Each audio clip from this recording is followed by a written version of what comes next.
Hey guys, it's me, Jeremy.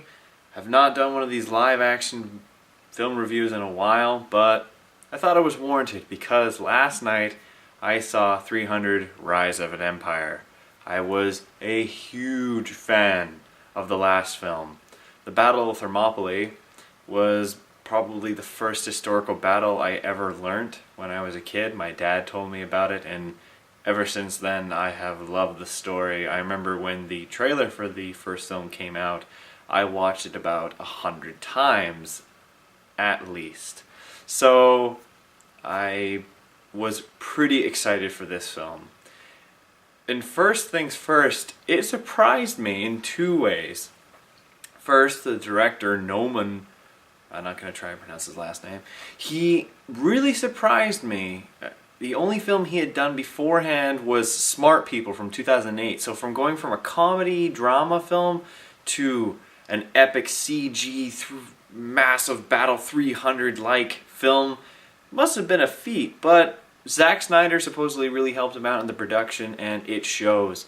Great action, great cinematography with the imagery and the fight scenes.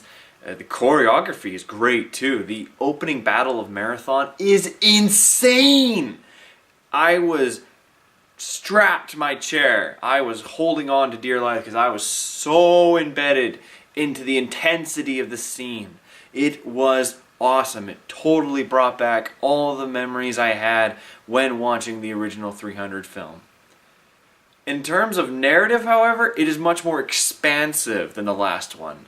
Of course, the previous film was really about Leonidas going to the Hot Gates and fighting for 3 days. This film follows Themistocles, a much more political sort of hero, but a hero of Greece nonetheless.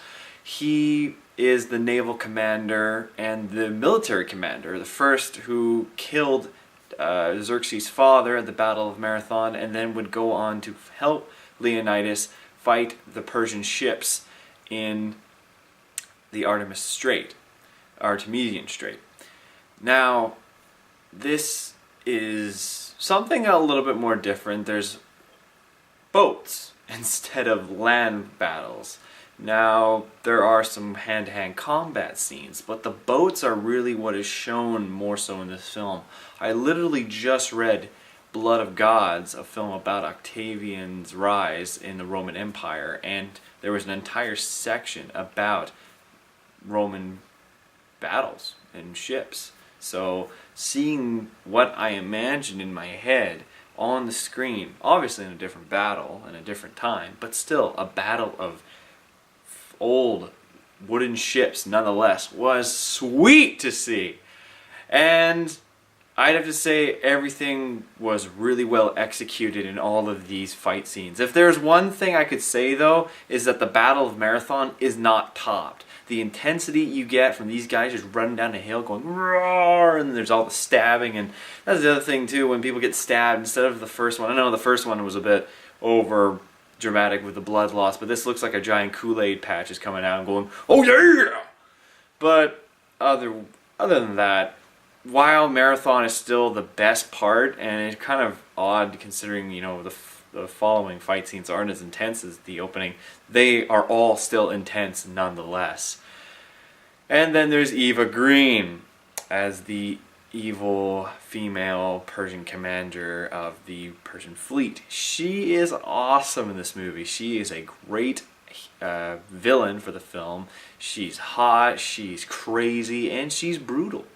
And it definitely makes it interesting when you're watching the sex scene between her and Themistocles, and it's really well choreographed in terms of movement and camera following. I thought that was kind of funny. But there is still little bits of humor here and there, but really it is more so just a dude party of battle and violence.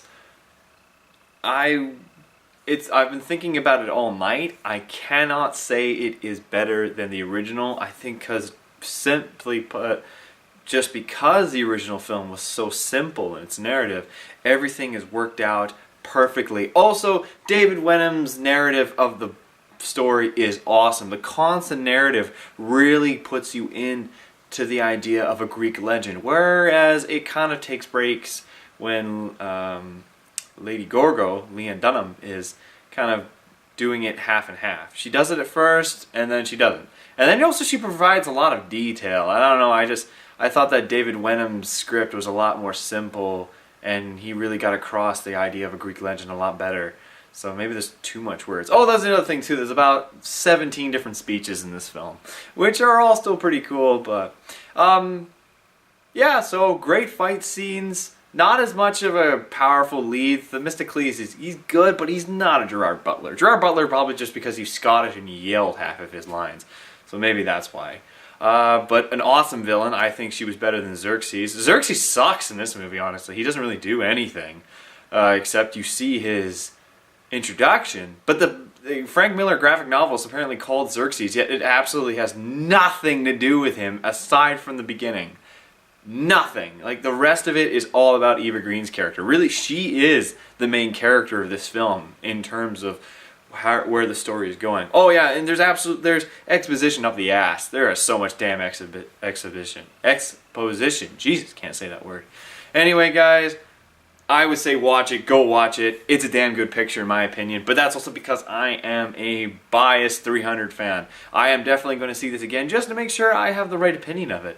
But if you guys want to check out my other videos and whatnot, and I don't know, see if this continuous shot worked well. I don't know whether I'm trying to be creative or just lazy.